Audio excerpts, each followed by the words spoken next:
that saw them, was conscious of them, and was darkly pleased. Kit, what's that? It knows!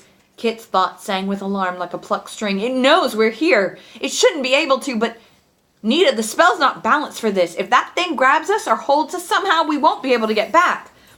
Nita felt Kit's mind start to flick frantically through the memories of what he'd read in his wizard's manual, looking for an idea, for something they could do to protect themselves. She held very still and looked over his shoulder at his thoughts, even though part of her trembled at the thought of that dark presence which was even now reaching out toward them, lazy, curious, deadly. Abruptly, she saw something that looked useful. Kit, stop! No, go back one. That's it. Look, it's as if you've got an imbalance. You can open out your side of the spell to attract some more power. Yeah, but if the wrong kind of power answers, we're in for it. We're in for it for sure if that gets us, Nita said, indicating the huge, hungry darkness billowing upward toward them like a cloud. Look, we'll make a hole through the spell big enough for something friendly to fall into, and we'll take potluck. Nita could feel Kit's uncertainty as he started choosing from memory the words and symbols he would need. All right, but I don't know. If something worse happens... What could be worse? Nita hollered at Kit, half in amusement, half in fear. The hungry something drew closer. Kit started to answer, then forgot about it. There, he said, laying the equation out in his mind. I think that's all we'll need. Go ahead, Nita said, watching anxiously as their pursuer got closer, and the air around them seemed to grow thicker and darker yet. You say it. Just tell me what to do and when. Right, Kit said, and began speaking in his mind, much faster than he had during the initial spelling. If that first magic had felt like the weaving of a whole, this one felt like ripping something apart. Their surroundings seemed to shimmer uncertainly. The dark skyline and lead-gray sky rippled like a wind-stirred confusion. Even that stalking presence seemed to hesitate in a moment. Push, Kit said suddenly. Push right there. Nita felt the torn place that Kit had made in the spell, and she shoved clumsily at it with her mind, trying to make the hole larger. It's giving.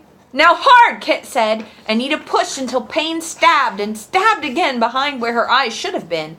And at the moment she thought she couldn't possibly push any more, Kit said one short, sharp syllable and threw the spell wide open like a door.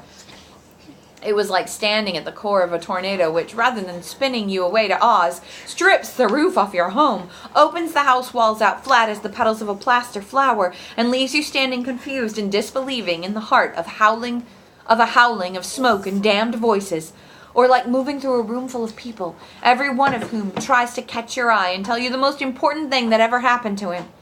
Nita found herself deluged in fragments of sights and sounds and tastes and feelings and thoughts not her own, a madly coexisting maelstrom of imageries from other universes, other Earths, other times. Most of them she managed to shut out by squeezing her mind shut like eyes and hanging onto the spell. She sensed that Kit was doing the same and that their stalker was momentarily as bewildered as they were by what was happening. The whirling confusion seemed to be funneling through the hole in the spell like water going down a drain. Things, concepts, creatures too large or too small for the hole fell through it, or past it or around it. But sooner or later something just the right size would catch. Hope we get something useful, Nita thought desperately, something bigger than that thing anyway. And thump! Something fitted into the hole with snug precision, and the crazy whirling died away, and the two of them had company in the spell web. Something small. Nita felt very small, too small, but no. It was big, too. Confused, she reached out to Kit. Is that it? Can we get out now before what's-its-name? The what's-its-name shook itself with a ripple of rage and a hunger that Kit and Nita could feel even at a distance. It headed toward them again, quickly, done with playing with them. Oh, Kit said, let's get out of here. What in the? Said a voice that neither of them recognized. Out, Kit said, and hooked the spell into the added power that the newcomer provided and pulled! And plain, pale daylight came down around them, heavy as a collapsed tent. Gravity yanked at them. Kit fell over sideways and lay there panting on the ground like someone who's run a race. Nita sagged, covered her face, bent over double right down to the ground, struggling for breath. Eventually she began to recover, but she put off moving or opening her eyes. The book had warned that spelling had its prices, and one of them was the physical exhaustion that goes along with any large, mostly mental work of creation. Nita felt as if she had just been through about 100 English tests with essay questions, one after another. Kit, she said, worried by his silence. Kit said, and rolled over into a sort of crouch, holding his head in his hands. Oh, turn off the sun. It's not that bad, Nita said, opening her eyes. Then she winced and shut them in a hurry. It was. How long have we been here? Kit muttered. The sun shouldn't be showing here yet. It's, Nita said, opening her eyes again to check her watch and being distracted by a bright light to her right that was entirely too low to be the sun, and squinting at it, and then forgetting what she had started to say. Hanging in midair, about 3 feet away from her, inside the circle was a spark of eye-searing white fire. It looked no bigger than a pinhead, but it was brilliant all out of proportion to its size and was giving off light about as bright as that of a 200-watt bulb without a shade. The light bobbed gently in the air, up and down, looking like a will-o'-the-wisp plugged into too powerful a current and about to blow out. Nita sat there with her mouth open and stared. The bright point dimmed slightly, appeared to describe a small tight circle so that it could take in Kit, the drawn circle, trees and leaves and sky. Then it came to rest again, staring back at Nita. Though she couldn't catch what Kit was feeling now that the spell was over, she could feel the light's emotions quite clearly. Amazement, growing swiftly into unbelieving pleasure. Suddenly it blazed up white hot again. "Dear Artificer," it said in bemused delight, "I've blown my quanta and gone to the good place." Nita sat there in silence for a moment, thinking a great many things at once. She thought, and so I wanted to be a wizard, huh? Serves me right. Something falls into my world and thinks it's gone to heaven. Boy, is it gonna get a shock. And what in the world is it anyway? Kit, Nita said. Excuse me a moment, she added, nodding with abrupt courtesy at the light source. Kit! She turned slightly and reached down to shake him by the shoulder. Kit, come on, get up. We have company. Kit said, scrubbing at his eyes and starting to straighten up. Oh no, the binding didn't blow, did it? Nope. It's the extra power you called in. I think it came back with us. Well, Oh, Kit said as he finally managed to focus on the sedately hovering brightness. Oh, it's, right, Nita said. It says, she added, that it's blown its quanta. Is that dangerous? She asked the light. Dangerous? It laughed inside, a crackling sound like an overstimulated Geiger counter. Artificer, child, it means I'm dead. Child wasn't precisely the concept it used. Nita got a fleeting impression of a huge volume of dust and gas contracting gradually toward a common center, slow, confused, and nebulous. She wasn't flattered. Maybe you won't like hearing this, Nita said, but I'm not sure this is the good place. It doesn't seem that way to us, anyhow. The light drew a figure 8 in the air, a shrug. It looks that way to me, it said. Look how orderly everything is, and how much life there is in just one place. Where I come from, even a spore's worth of life is scarcer than atoms in a comet's tail. Excuse me, Kit said, but what are you? It said something Nita could make little sense of. The concept she got looked like page after page of mathematical equations. Kit raised his eyebrows. It uses the speech, too, he commented as he listened. So what is it? Kit looked confused. Its name says that it came from way out in space somewhere, and it has a mass equal to 5 or 6 blue-white giant stars and a few thousand odd planets, and it emits all up and down the matter-energy spectrum, all kinds of light and radiation, even some subatomic particles, he shrugged. You have any idea what that is? Nita stared at the light in growing disbelief. Where's all your mass? She said. If you have that much, the gravity should have crushed us up against you the minute you showed up.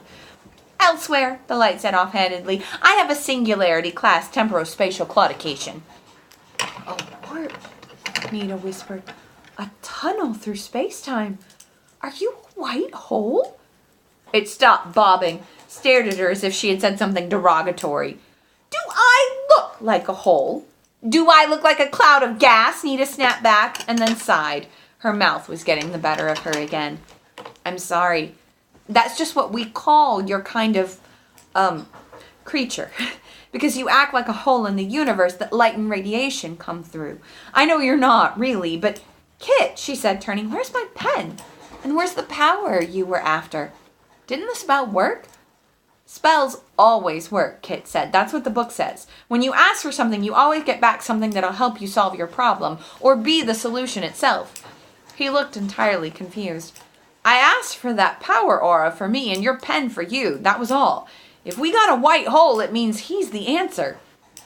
If he's the answer, Nita said, bemused, I'm not sure I understand the question.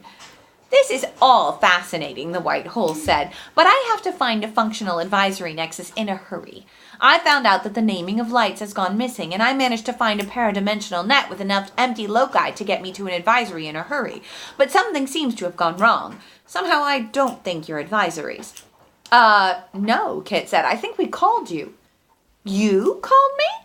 The white hole said, regarding Kit with mixed reverence and amazement. You're one of the powers born of life? Oh, I'm sorry I didn't recognize you. I know you can take any shape, but somehow I'd always thought of you as being bigger. A quasar or a meganova. The white hole made a feeling of rueful amusement. It's confusing being dead. Oh, brother, Kid said, look, I'm not. You're not. Just not. We made a spell, and we called you. I don't think you're dead. If you say so, the white hole said, polite but doubtful. You called me, though? Me personally? I don't think we've met before. No, we haven't, Nita said, but we were doing the spell, and we found something, but something found us, too, and we wouldn't have been able to get back here unless we called in some extra power. So we did, and it was you, I guess. You're not mad, are you? She asked timidly. The thought of what a live, intelligent white hole might be able to do if it got annoyed scared her badly. Mad? No. As I said, I was trying to get out of my own space to get the news to someone who could use it, and then all of a sudden there was a paranet with enough loci to handle all the dimensions I carry, so I grabbed it. The white hole made another small circle, looking around him curiously. Maybe it did work.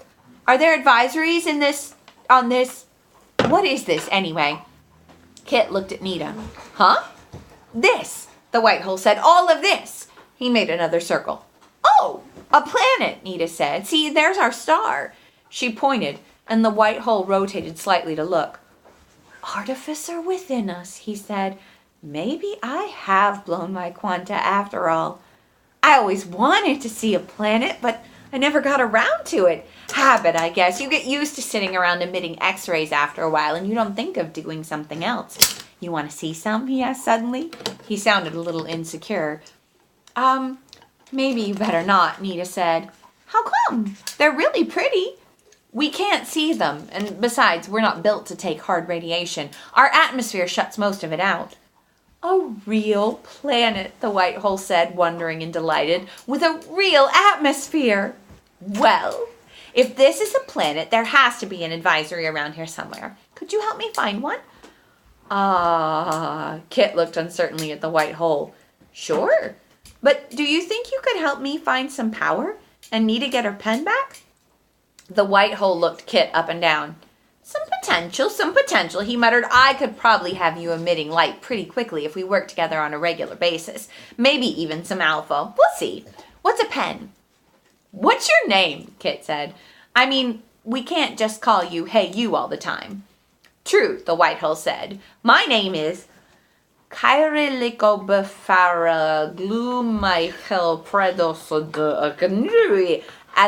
at the same time he went flickering through a pattern of colors that was evidently the visual translation. Nita began. Fred, Kit said quickly. Well, he added as he looked at him again, if we have to yell for help or something, the other was way too long, and that was the only part I got anyway. Is that okay with you? Nita asked. The white hole made his figure-8 shrug again. Better than having my true name mangled, I guess, he said, and chuckled silently. Fred, then. And you are? Nita. Kit. I see why you like them short, Fred said. All right. Tell me what a pen is, and I'll try to help you find it. But we really must get to an advisory as fast as we can. Okay, Kit said. Let's break the circle and go talk. Sounds good, Nita said, and began to erase the diagrams they had drawn. Kit cut the wizard's knot and scuffed the circle open in a few places, while Nita took a moment to wave her hand through the now empty air. "Not bad for a first spell," she said with satisfaction. "I meant to ask," Fred said politely, "what's a spell?" Nita sighed and smiled and picked up her book, motioning Fred to follow her over by where Kit sat. It was going to be a long afternoon, but she didn't care. Magic was loose in the world. Can I show you something